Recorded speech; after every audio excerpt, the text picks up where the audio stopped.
Orofo me da wase. Onyankopon honhom na basa kese no. Insane mra ho. Na matra madwam. Na matra mo nso de a. Na dodo na nim se odifo akwasentwi na mene wadi ahia mu no. Na nanso so ye da foforo bi a pese bi no usua de bi. Na ade bi asie Ghana fo ache. Eji mamenje yentwa me ho sisi ana memra yemfa nkomo no emeche so medase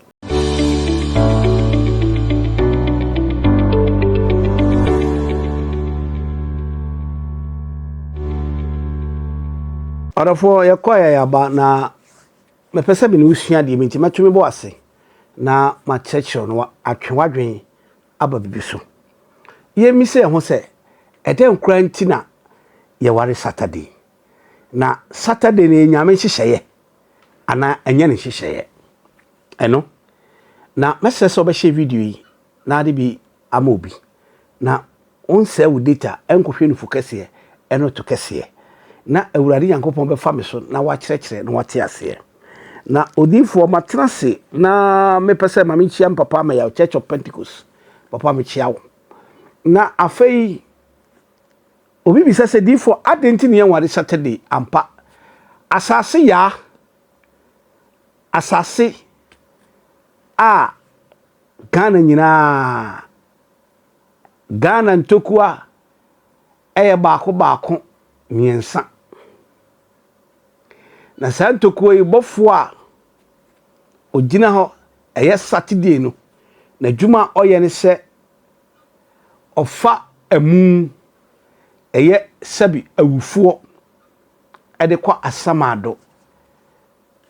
eye Saturday no e ba che wa ohwe betimi abo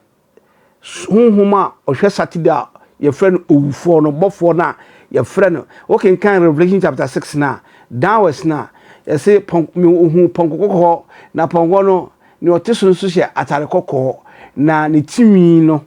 ntrama abubum e ba choti ne timi ne ntrama abubum na ne dindi owuo tiawo ne dindi owuo na asamadu di nachi na hwade obeyi asomdwe fi asase so me pa cho so owuo sifia enigye asomdwe nyina ababusia no onto se nipa no be kone krachi yede ba kwhye foma yebedua ne se bayere ne na wotwe kono enigye bia ni fie nim because omodofo afiri atiasfo asase so eko enti bofo a obeyi sa asomdwe fifie nim no ne dindi owuo bofo enti so bofo ye adwuma Saturday nkoa me pacho yire o ye adwuma Saturday nkoa according to Revelation chapter 6 no verse 1 downwards no o de obi ahwe mbia kenkan ho enti owuo bofo yi o yere okitabodua eno san entrama bobo ni tirim eno san asamadu di nachi enti wo ware Saturday no ti asem wayo wo ware Saturday no ne ya ma ware problem bam ena me kirewi enne aware wa asase su nyina ya ware ni Saturday kwasi ada ya kwa asora kwa da nyame ase ye wire fi Friday esi ya ware Friday ni yenya enuonyama wo Nyankopon nsam bi ko owura Kristo no osore nansa so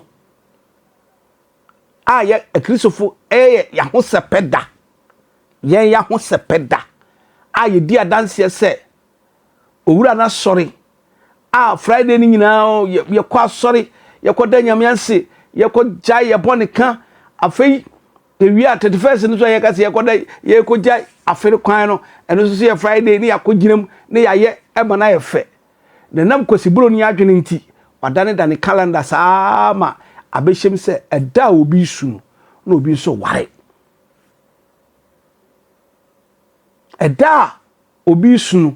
obi so ware nti kwame fo bre wa brabom beto moma ebe ya kesefo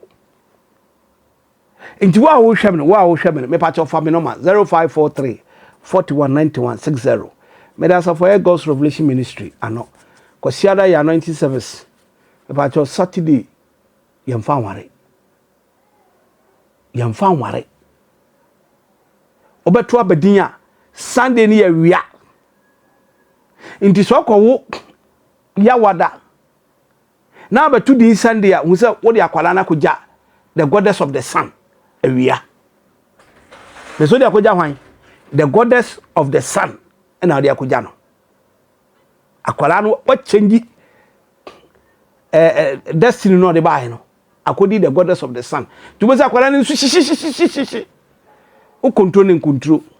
Odo for tie me. Aniti ana mafato me won se me pese me bie wani. Enkoto badin Saturday because Saturday no wo obafo no. Samari di n'echi no oye adwuma nti ne akwa magana nyanya mesom kura no ate abafom eda na ye papa bedi kobi aka asemi o mi zanse na se watana sen o se abafom papa nyame nim nyuma abaye o ma fam ye o da so aye prophet man kobi ne ye nim no ye hwew so no oda so yesa nipa no o ma famu ye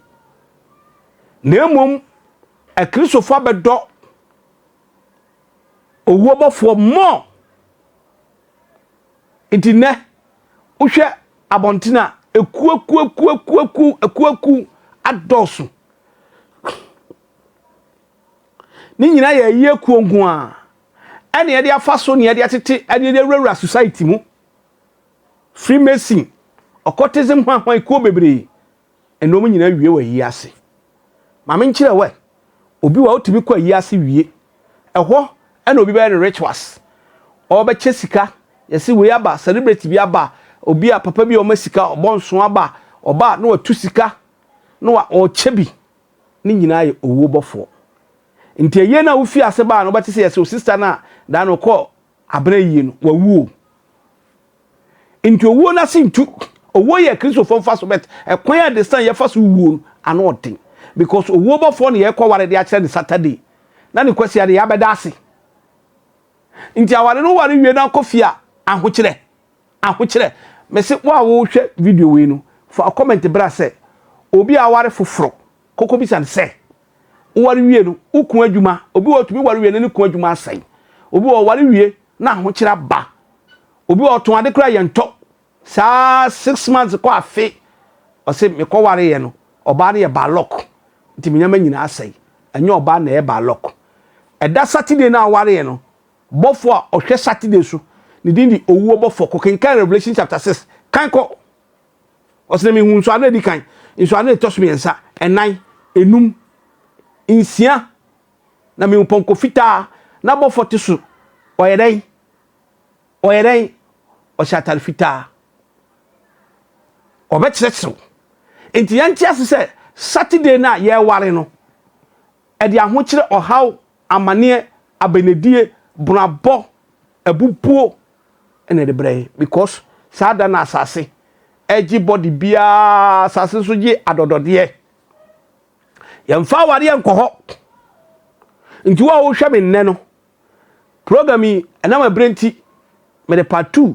part 3 ebeba na part 2 no ye be prove experience practical ne de akire ya mobi abetena ne akire so me kwa akopo bia ware fresh ebi kura tumi hyedam no mutumi mpie omo wi obi akọ ye bedi ye wi ekọ enen so ayi fro no ye ware a serve yourself awo mu no eso pa ye wie na eka abedi enim na afọ ba no ho afono oba na wa wo hia na so we de we me fem pade no wa be ba lock se me ware wie ne madwuma gu saada no na owuo bofo ne eye adwuma tienie na owuo bofo ne eye adwuma nti ahokyere kita no esu kita no brabo kita no asumdwe obeyi afi asase we so nti se wo tia no ye kristoni a ene ka che osofo se o be ware a me ware Friday me ware den Friday ana ya wada wade ase enti ne Mediane prophet Erica Kwasentu. Mesra say, a brother, Obobo Musu abane abompaye. Yo Ablikuma William Street. Ufri Pentico Junction, besia kwa agape ne akwan ni mu ha. Ehwa ne yewo. Nti me hye say, me nua ba obeware, me nua ba ma obeware. Memfo awade enko hye Saturday. Na nya abotre na follow na share na urade be hirawo. Medas makraw. Bye bye.